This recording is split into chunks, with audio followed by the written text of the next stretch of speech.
Good morning. Welcome to the Saturday edition of the NBA Betting Show. With me, as always, Mike L, Matt M. I am Mike G. We're ready to jump right in. We got a potential MVP showdown matchup, assuming both guys play. Matt, let's talk about that Denver Philly game. What are we looking for? Yeah, we're basically looking to see if Embiid will be out, and that's our value. So I wanted to start here before we do any recap, before we get to other games, because this is a 3 p.m. game. News could happen pretty soon. It's a national TV game versus Jokic. I think we all agree Embiid is much more likely to play than to sit.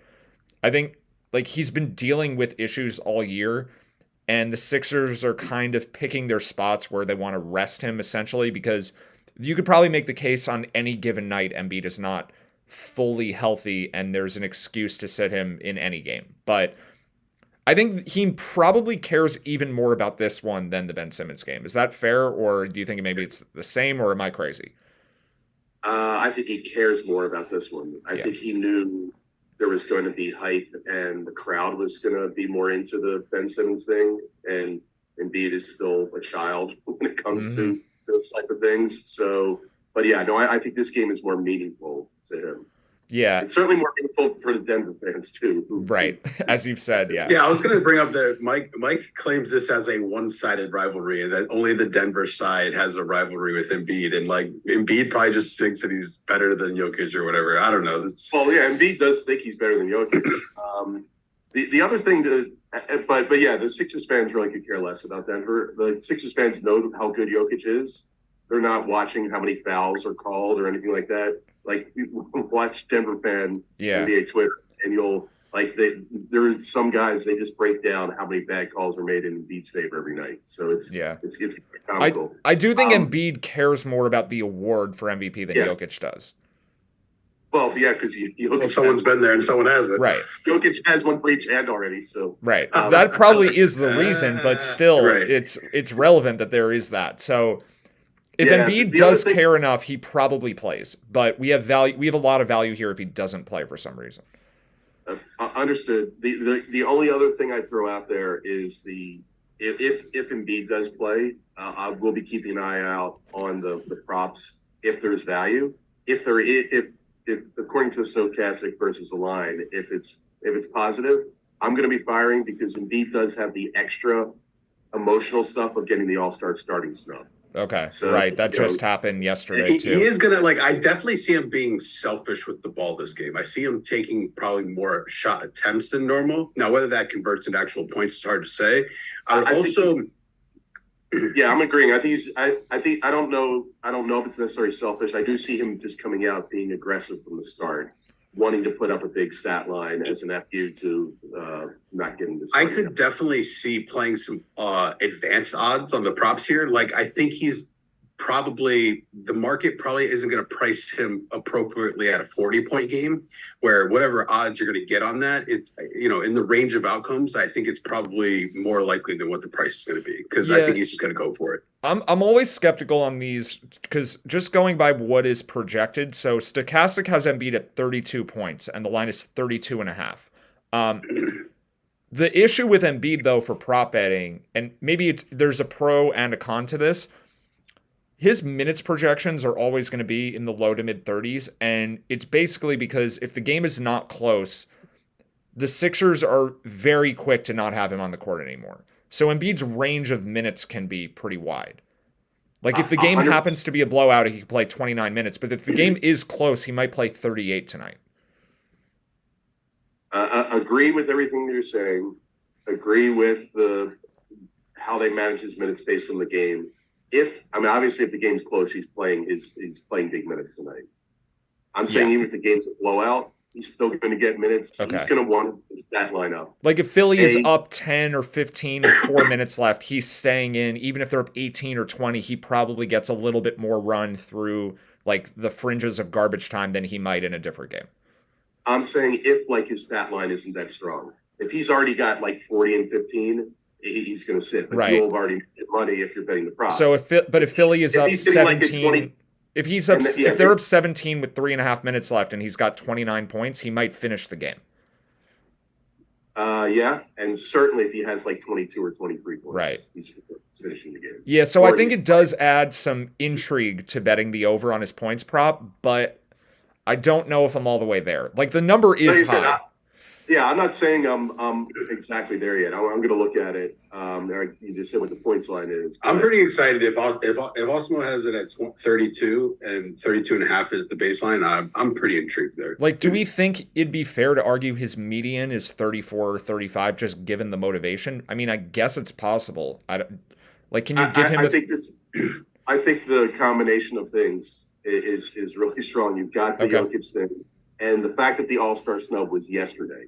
That's just as to me as strong a likelihood for him to want to put up a bigger night today. I don't know how much longer that's going to last, but so that combination of things is why I'm certainly going to be taking a look at it a little closer than usual. Yeah, I don't think we have a lot of data on these two guys playing each other head to head. Not that the sample size could really be big enough where I would care too much, but I remember there was one last year where Jokic spent like the whole game in foul trouble, and DeMarcus Cousins scored all the points for Denver in the third quarter or something like that. Because Jokic was so I don't know. I do think like this is a reasonably good matchup for Embiid, but it's a lot of speculation on our part. I don't think it's crazy to bet the over, but it's hard to recommend it too strongly. All right, I want to be clear. I don't necessarily recommend the things I've said to the audience. This is definitely this is more of how I think I'm going to play it, and because it is a little bit off the rails and less model driven, it's way more higher variance than anything else we're going to talk about. Yep. Yeah, and the only other thing I throw out there, again, agreeing with everything you just said, Mike. We do have a model. I'm going to be looking at the model. I'm just saying that usually there's a cutoff line for what the dollar EV is. Right. And I'm willing to go a little bit lower here, but I'm not. I think I agree. If the model is saying it's negative, I may sprinkle a little something, but it's still going to be somewhat model driven. I'm just giving a little bit more leeway here, given the specific situation. And then something Matt said earlier, we'll definitely be looking at the advanced odds. Yeah. As opposed to just betting the over 32 and a half, I'll look to see what what number, what are they paying for plus, an over 36 and over 39, a big combo, a big number for PRA. So there's possibilities there, but we shouldn't get too far in the weeds here. In general, I think motivation and emotions create variance, and that's really the big takeaway for me. So I think the advanced odds are a better idea than regular bet. That's why I like when I'm suggesting going off the rails, I would look for a plus 300 line, because what I'm saying probably only happens 25 to 30% of the time. Yeah. So taking that and playing a baseline at minus 115 juice on both sides is not exactly what I'm looking for because of all the variance. And because there's variance, I would like to get paid appropriately for a high-end outcome. Yeah, for sure. So to go back to the players in this game that we care about, of course, if Embiid doesn't play, which I think is like 1%, but whatever, maybe he's more injured than we realize or something. But if he does Harden's points prop's only 21 and a half. I'm extremely interested in under if Embiid plays. I'm not going to bet it probably. But or that's a parlay or something. Maybe Harden shoots less, but. If Embiid doesn't play, Harden over, and then of course Denver, but a bunch of Philly props would look good, and then Denver would look good. We are showing Denver value now, but I don't think Michael Porter Jr. is playing. So Murray is listed questionable, but last I saw, Porter was not on the injury report today. No, I think they downgraded him. So I think we got an update. I missed that then. I think yesterday we got 2 updates on Porter, that he was not on the injury report, and then we got that he was questionable after. Gotcha. I think someone missed it. Yeah, I think someone made a mistake and forgot to. No, it was a distinct update, and then there was another update.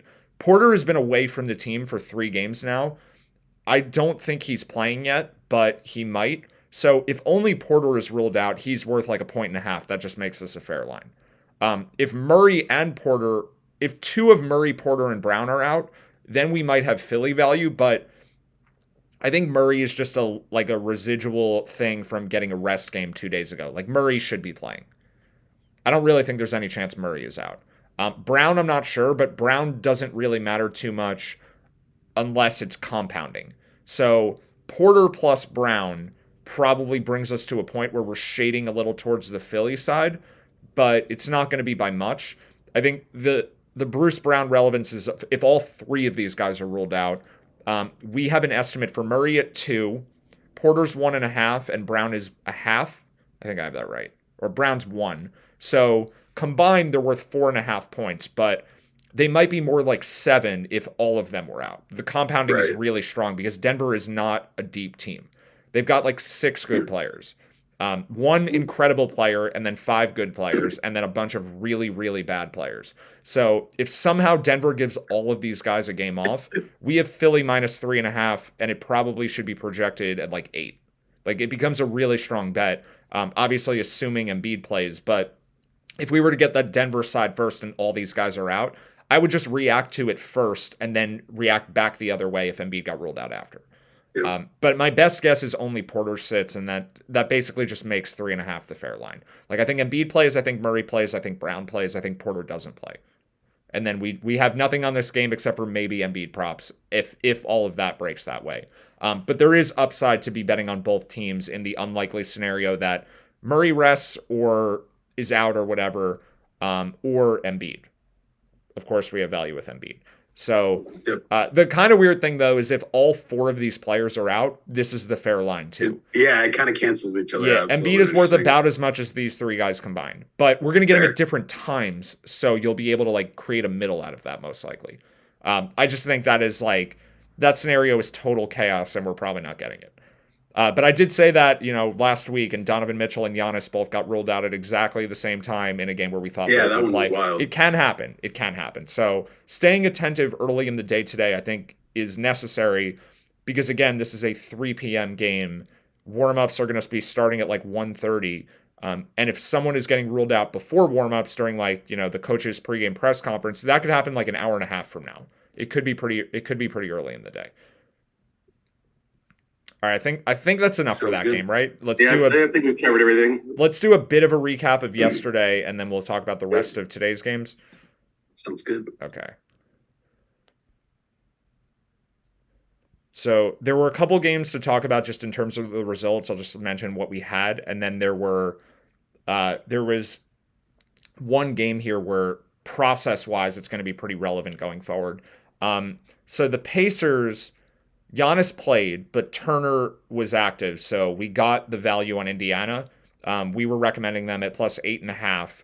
The line closed at 6.5, and they actually cut this to a 7-point game in the fourth quarter. They were down 29 at halftime. Crazy comeback led by TJ McConnell, but they didn't quite get there, so this one was disappointing. I'll just go through the losses first, and then we'll come back to Minnesota. But Miami also didn't cover, even though we had a bet at minus 7.5, closed at minus 9. Just another one that didn't win. We had it at like 10.2 or something. Yeah, it was like right around 10. Yeah. And then Wiggins got ruled out, so the Raptors were a bet. One of the things that happened that was just kind of unlucky in this game is OG Anunoby got injured in the second quarter. So at halftime, this game was tied, or I think Toronto was down 1. And then, it was really close. Yeah, and then they wound up not playing. This game was pretty close until the very end, actually. I felt like it was like a 4-point game every time I looked at the score. It was 107-105 with like 5 minutes left or something like that. Yeah. So Anunoby, I think we already have him projected out for today.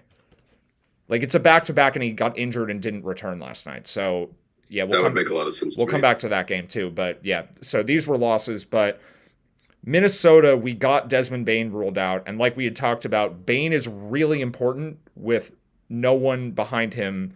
John Conchar is the main guy behind him, but the Steven Adams absence is just super undervalued by the market. Like, we've had a lot of Grizzlies bets lately. I don't think we're going to have another one anytime soon because this team is a lot worse without Adams, and I don't think anyone realizes that. Minnesota also, we may have a bet on them today. They're kind of undervalued right now in general, too. Like, Gobert has had a terrible season by his standards, but in the long run, he should be a good player. Like, he has such a good track record for his career as a defender. This has been a weird season for him. Cat? I think he's a few weeks away still. Like, he could be back around the All-Star break or something like that. He's such a weird player to me that, he's obviously an amazing talent, and, I can't see this team really being that good, but like he definitely should elevate them a little bit and Yeah. put them back in to the playoff race. Yeah. There's a lot of variance with this team. There's a lot of upside for them, and maybe they'll make a trade, but the talent is so high, they may be able to figure something out. Like, I don't know that Minnesota has the potential to be a finals contender this year. Probably not, but they're plus money to make the playoffs right now. So depending how it goes when Towns returns, like, it wouldn't be crazy to say they have a better than 50-50 shot just to make the playoffs, depending on how the standings look when Towns is getting closer. The other thing I want to talk about from this game, though, is our favorite topic, the injury designations. I don't have this on screen. Wait, where did it go? Okay. So I put up this tweet in reference to Donovan Mitchell, who the Cavs had said was going to miss multiple games or probably miss multiple games. And then they listed him questionable 2 games in a row anyway. And the point here is just like, those words don't mean anything. Doubtful, questionable, probable, whatever. They do mean something, but there's so much more to it than just the simple word of it. Like, a player who gets downgraded from probable to questionable is a very different thing than a guy who was upgraded from out to doubtful. Like, the out to doubtful guy might actually have a higher chance of playing than the probable to questionable guy. And we've spent so much time on these. I mean, people are probably sick of hearing about it at this point, but it's so relevant because the market is reacting more to the word than they are to the stuff we're looking at. So we covered a lot, but it's probably one of the things that matters the most. Yeah. When you're building algorithms, and like, the problem with a sports book is that they have to offer a line for every scenario every day, and then it's up to us to cherry pick which ones we like and we can pick and choose. They are likely just using the Q tag and treating them all the same, and that's going to take a very long time for them to adjust to that, because guys that are questionable get ruled out all the time. They're not going to know the difference between this and that, right? Yeah. So I think there are a few exceptions for them. Edge. There's like a couple exceptions where they have enough insight to be able to tell, like the LeBron questionable, where it's just fake. Like, they know that one. They've got LeBron handled. But for the most part, you're right. Like, they have to do it by some kind of mechanism that is not subjective.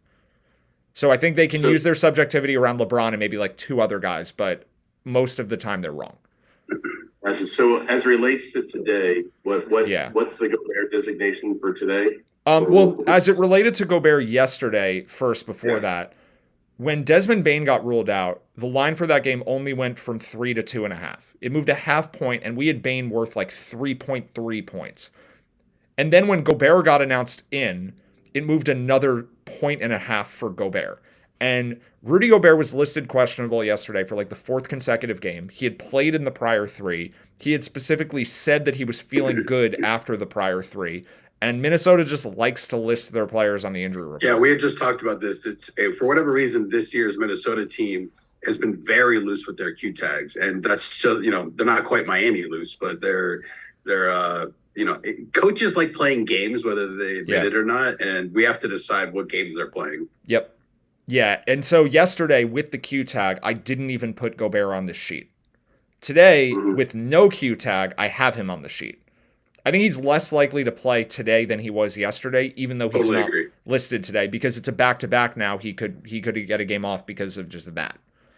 All right. So with all that, this one is, if Gobert's in, we have value at +2 for the Wolves. Yeah, it's not just him, though, because the whole team is potentially on the table for a game off because they played yesterday. So if Minnesota has...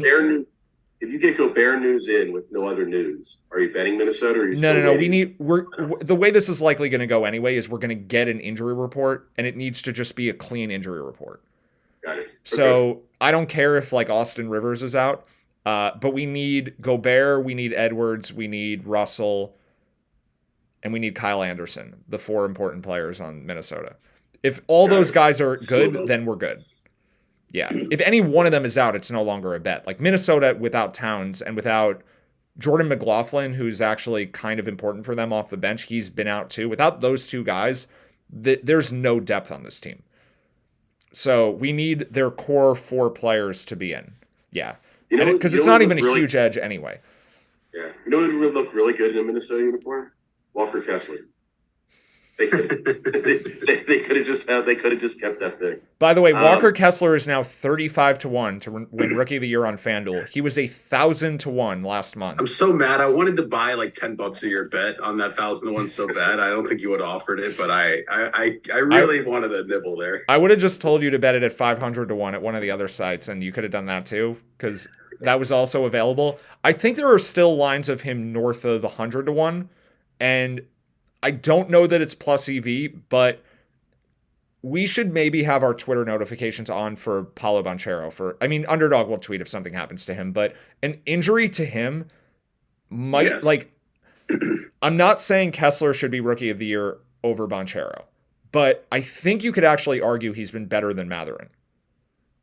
That is a conversation. Mathurin hit a wall earlier than most rookies hit a wall. He had a great start, but he's not looked great lately. I barely know who he is. His last 4 games he's kind of picked it up again, but his efficiency is a decent amount lower. Mathurin is probably going to finish ahead of Kessler too, but I think Kessler at least has a chance to pass him just based on performance alone. At 100-1, that's very low. Yeah. He at least has a chance to outperform Mathurin statistically. He probably won't, but he has no chance to outperform Banchero statistically. So in order for Kessler to have any shot to win Rookie of the Year, Banchero has to get injured. There's no other way. He's the winner unless Mathurin starts scoring 30 a game and passes him, or he gets hurt. But so if we were to find out anything about a Banchero injury, which there's no sign of that right now. He's been totally healthy all year, but Mathurin at plus 900 becomes an obvious bet. He would go to minus odds if it was a season ender. Kessler would probably go to plus 300. And then, at that point, there's so much, that market is baked so heavily into, Banchero winning it is baked in so heavily that I would probably bet the next 8 guys. I would just bet everybody. Mathurin and Kessler would be the priorities. Not that we're hoping for an injury, Paulo, but we're ready to pounce. I know we have to say we're not rooting for an injury. I don't even know if in this case. I've got 1,000-1 on Kessler, so I don't even know if I'm gonna put that out there just as the way to appease everybody. You guys can make that comment that you're not rooting for the injury. I'm gonna say nothing. Fair enough. Okay. I have one more comment. Yeah, I have no bets yet, so I'm not rooting for it. One more comment before we leave the Minnesota-Sacramento game, because I can't the YouTube clip live in forever without a counterpoint. A few minutes ago, you said Minnesota's better than 50-50 to make the playoffs, but maybe they're not a finals team this year. Yeah. I'm just going to correct that and say they are not a finals team this year. They do have enough individual talent that they will probably make the playoffs, even if they fall to the play-in. They're not making the finals. This is a bad team.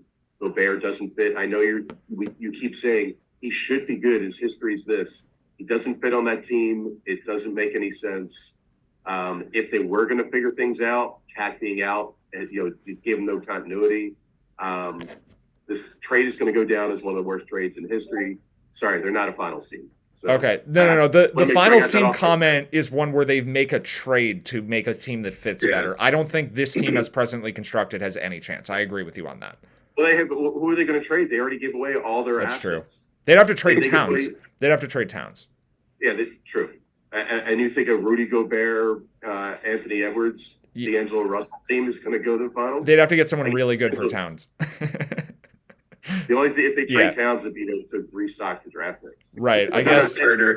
Could they trade Towns? If they traded Towns in a Damian Lillard deal, that's the only way. I get it. Something like that. It would have to be a pretty crazy move. Right. I'm just checking Minnesota's playoff odds while we're talking about it. I feel like there was value here, but it may be off the board. We'll come back to this another day. But they were plus money to make the playoffs yesterday, so this is potentially an important game for that. This could be a play-in matchup. This could be the 7 seed in Sacramento versus the 10 seed in Minnesota, I think, fairly easily. I know to say Sacramento finishes 7 is a little bit blasphemous, but I think that Sacramento is likely to finish between 5 and 9 somewhere. Got it. We can argue 5 and 6 are more likely, but whatever. I think it's going to be in that range. I don't think they're finishing the year as the 3 seed. I I hear you. I mean, I think I made this comment yesterday off just in Discord that I mean, at some point, doesn't this team's rating need to get a little better? I don't know. They just keep winning. Yeah, it's just every other team around them is so injured, and all these teams are getting healthier, and that's the major variable. Like Phoenix has been half dead. The Lakers have had basically the whole year where AD and LeBron aren't playing together. Golden State didn't have Curry for a while. They played Philly with like Embiid and Harden out. Like the whole league has been dealing with all these issues, and Sacramento has had none of them. I'm with you. Yeah. I hear you. Hopefully they have the problem that the Knicks have, where they're just playing their guys too much, and it just catches up to them. Again, Sabonis has proved he can play without a working thumb. So it seems like they got some stuff figured out. I kind of think Sacramento is a slightly worse version of the Knicks. Is that a crazy statement? Sacramento's a worse version than the Knicks? I think the Knicks would be favored on a neutral court at full strength. Really? With Robinson. Yeah, without Robinson, it's a different comment. All right, this is too much of a rabbit hole to go down. The Knicks would have a team rating at full strength that is 3 to 4 points higher than Sacramento. I understand. I still think I know that's Sacramento's team rating is just something I'm keeping an eye on. Yeah, but anyway, the market, by the way, agrees with us for the most part on Kings games. Like we have not just been relentlessly betting against them or anything like that over the last month or two. We've had a couple spots where it's looked good. But even in the games where we're off on Sacramento, it's by like a point, it's by 2 points. It's not by these huge margins. Like tonight's game, we don't even have a bet if anyone is out for Minnesota. The reason the line is where it is because Minnesota is on a back-to-back and players could be out. But like assuming everyone is in for Minnesota, this line probably closes near where we have it projected. And that's been the case for a lot of Sacramento games. Got it. We had Toronto projected 2.5 point underdogs on the road in Sacramento last game. The closing line was 3.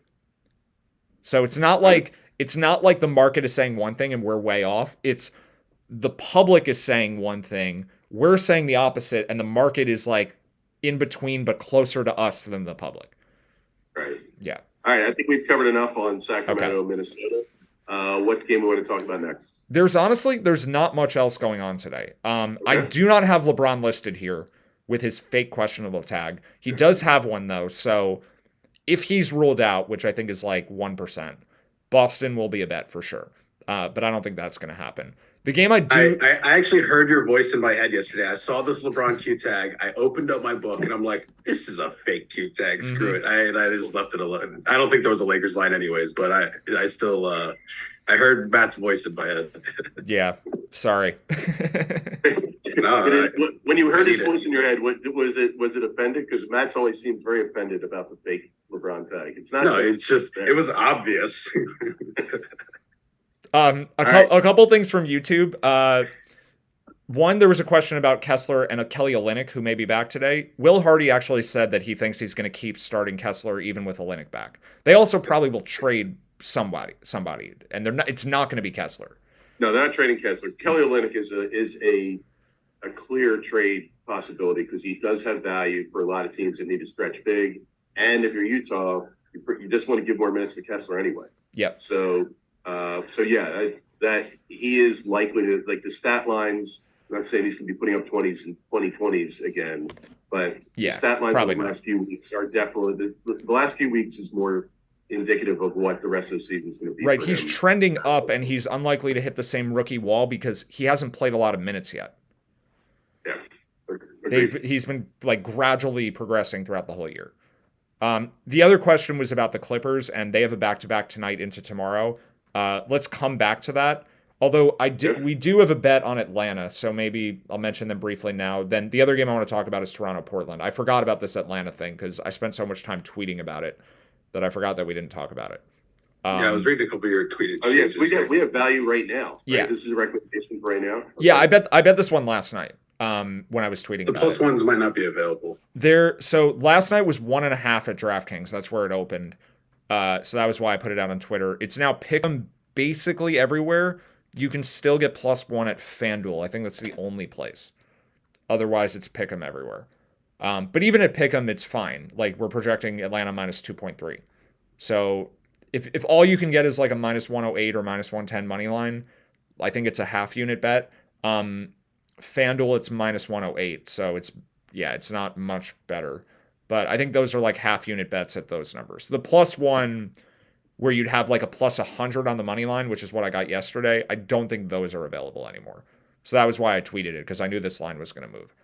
It's just not a good number. Like, the Clippers and Hawks are pretty even teams. And I don't care about Marcus Morris. He definitely doesn't matter. Robert Covington is out, though, and we do care about him. He's I think he might be the third highest rated player on the Clippers. I'm going to double check. I think that's still accurate. Yeah.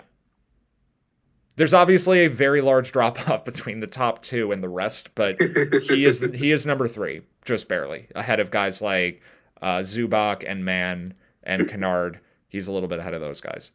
So Covington being out is relevant. Yeah. That's part of why we have value here, because there have been a lot of games recently where Zubac gets in foul trouble or they decide to run small, and they've played Covington as the small ball 5, and he's been really good lately. And he has a good career track record as a defensive player, which is something the Clippers don't really have after George and Kawhi. Like, the rest of the team is pretty terrible on defense. Zubac is a good defender, but if he keeps getting in foul trouble, they need another guy out there. So Atlanta is a bet right now. I think they will be -1 or so by game time. The Clippers are on the front end of a back-to-back, so it is possible we get news on one of these guys. I actually thought the main guys, they said they were going to play the first game. They already had a clean injury report. Yeah, I guess it would be an out of nowhere downgrade if it were to happen. I think I saw a Clippers beat reporter said they were expected to play for Kawhi and Paul, but I could be wrong. No. They're certainly expected to play. I just think if like one of them tweaks something in shoot around, they're going to be more cautious than normal because they play tomorrow anyway. Sure. Kawhi will probably be out tomorrow. They'll probably just sit him tomorrow. George maybe also will. I think we should do the look ahead for tomorrow at the end. I want to talk about this Toronto-Portland game first. But for today, I think Atlanta is just a bet because we have it projected well, not because I think George or Leonard is going to be out. And yeah, Marcus Morris, you can see, doesn't change anything. And yeah, so that's basically it here with the exception of Toronto-Portland. So Anunoby, I think, is almost certainly not playing. As we talked about, he got injured second quarter, didn't return. Back-to-back, like, he's probably out. Nurkic and Hart are both on the injury report, and this alone, just their estimates being added together, is 2.5, which would certainly give us a Toronto bet if both of them are out. But the compounding there is pretty significant too. Like, Nurkic and Hart are not the same position, but right. Portland has really bad depth, though. We've talked about this a few times. Yeah, I think they've gotten at least one player back. Justice Winslow is still out, but they have Nasir Little back, and they, of course, have Gary Payton back. They do have a little more depth than they had before. So in a prior scenario, just one of Nurkic or Hart being out would have already been a massive drop-off. That's not the case now because they do have a little bit of depth. But if both guys are out, then we still end up with like the Trendon Watford minutes or the Jabari Walker, potentially Keon Johnson. Any of those guys playing is really bad. So I think if just Nurkic or Hart is out, it's like a half-unit bet. If they're both out, it might be like a 2-unit bet. Like, it becomes a much, much bigger bet if both guys don't play. And they're both listed questionable right now. They came up on the injury report yesterday. So for today, certainly going to want notifications on from Blazers PR. That's going to be the place to find out. Underdog may get it first. Like, I always have Underdog notifications on no matter what. But in addition to that, Blazers PR, yeah. It's at Trailblazers PR, no spaces or anything. Matt, I got two bets that I found that I want to bring up real quick. We talked about one already. I found a line. You said it was off the board. Minnesota Timberwolves to make the playoffs. Yes, plus 225. Yeah, that's crazy. That's a stale line that's got to be broken. Like, I would bet that now for sure. That's not going to be available anywhere else. Where are you seeing that? Bet online. Yeah, that's like they haven't updated in a week. Minnesota just won 2 games in a row against, I feel like it was 2 relevant opponents in the Western Conference. They beat the Grizz. Yeah. which I guess doesn't matter for the playoffs, even though it is a conference opponent. They won on the road in New Orleans the game before that. Yep. Yeah. Like that line might have been from just 2 games ago after they lost to the Rockets. But they've significantly increased their playoff odds in the last 2 games. I thought it stood out for a reason. Yeah, So that line's going to be even money at most of the market. So if anyone has a Bet Online account, yeah, I think like 538 has them 49%. I think there's no way we're going to see a line north of plus 150 anywhere else. okay, well, Yeah. And then especially if they win today. So they're actually playing Sacramento at home today and then again on Monday. Pretty big spot for Minnesota to make some is it waves. home and home? They're both in Minnesota. Oh wow. Yeah. Bet Rivers has them at plus 195. So it's not the plus. Wait, Bet Rivers does have it available? Yeah, right now. They might have posted it after you looked. That's pretty strange. Or I just missed it. Yeah, I mean, I could have just scrolled right by it. The other bet I wanted to bring up was the same topic basically, but like, what do you have the Lakers at to make the playoffs right now? Like 200 or so, but I don't really like that one. Okay, Although I would wait for a trade. Fair enough. Yeah, that's going to be like if the Lakers do something relevant in the next 2 weeks, I'm ready to bet that. They're almost a bet. But I still think they're like Time for our daily preview. Shout out to our soon to be announced. Soon to be announced trade deadline preview, week long, 8 hours a day show where we just sit here and wait for trades and say what we're going to do about them. Yep. That'll be coming. Yeah. I'm trying to remember. There was one other. So there was a question I got on Twitter about this Toronto Portland game. That is a concept that I think everyone gets wrong. I don't.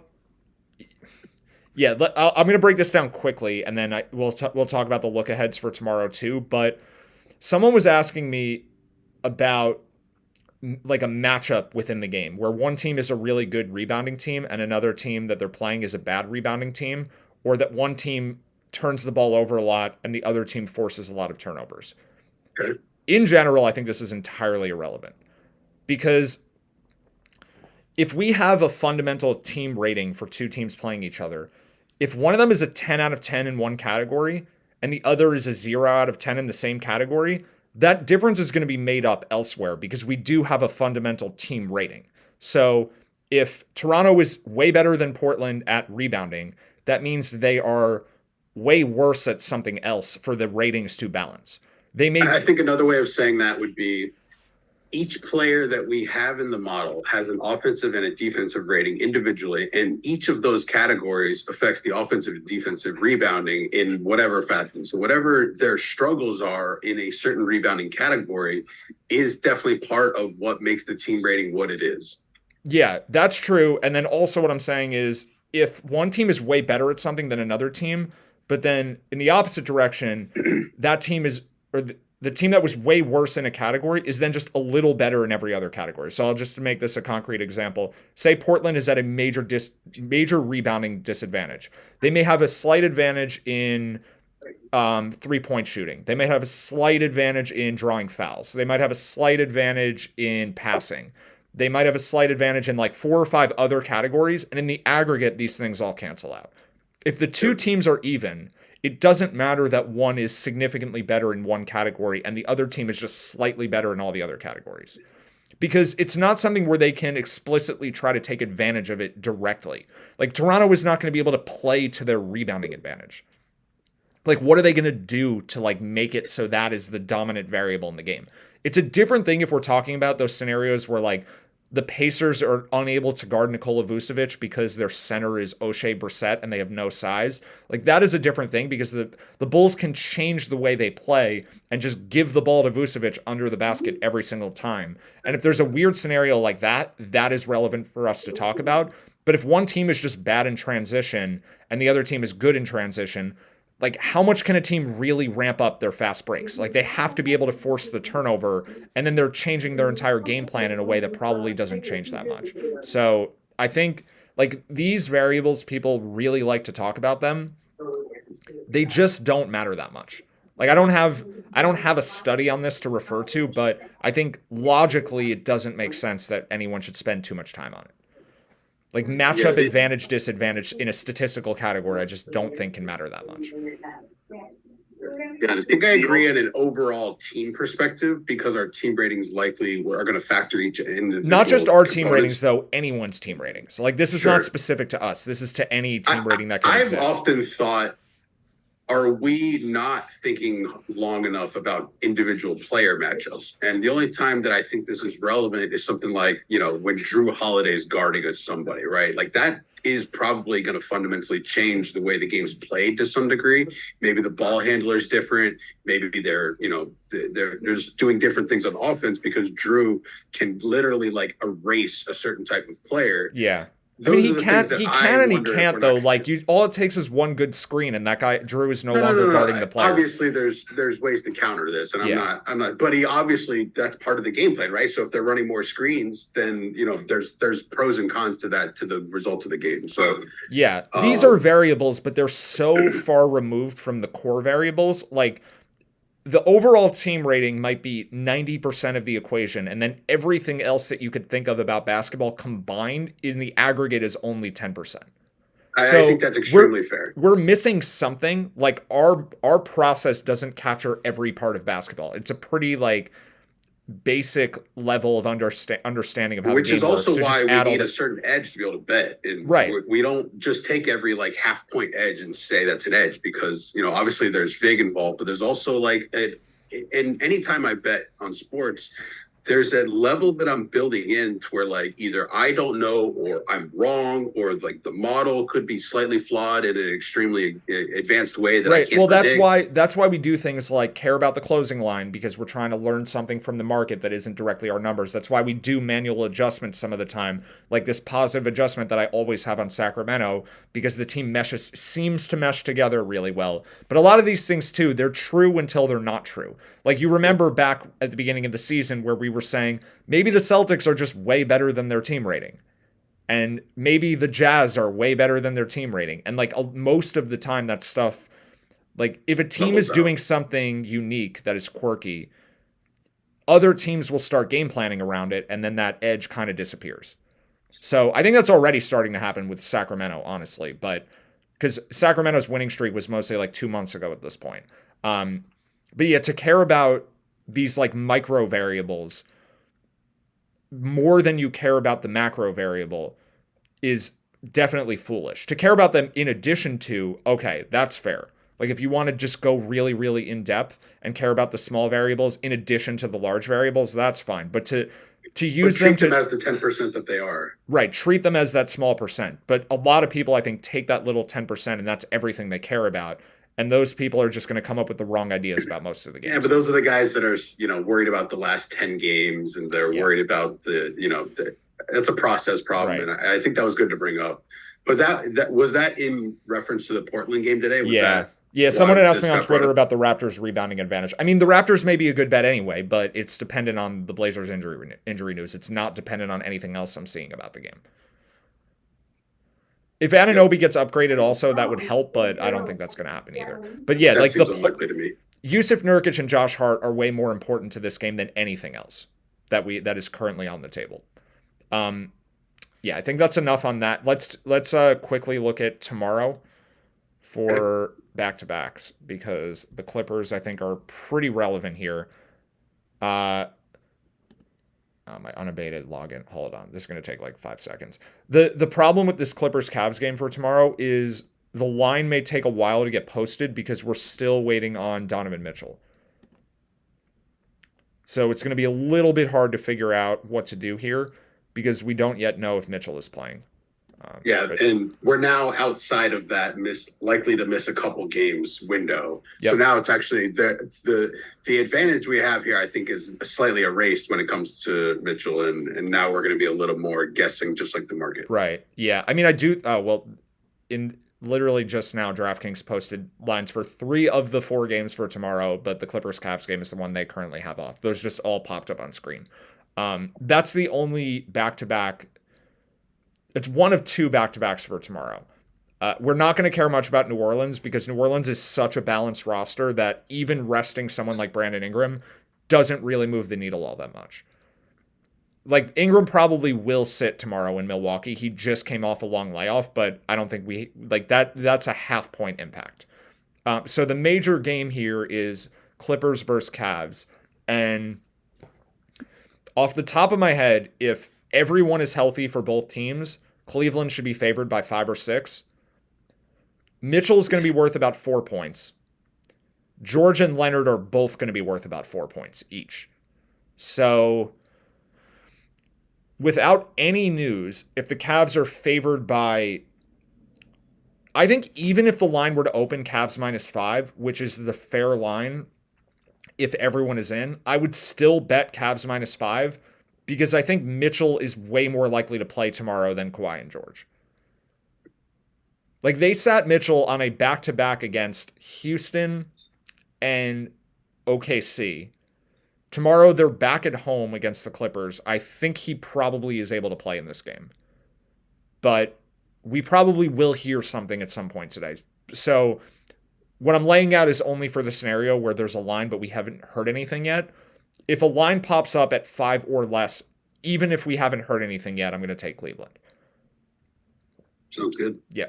And then I'll break it down on Twitter tomorrow. We're not going to have a show tomorrow. There's barely any games. This is really like the only one of interest right now. I mean, could Jimmy Butler sit in Charlotte? Sure, but there's no reason to think that. Like, there's no back-to-back for the Heat.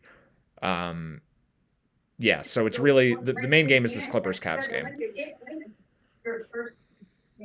Sounds good. All right, anything else? I feel like we covered 18 topics today, but I think I'm satisfied now.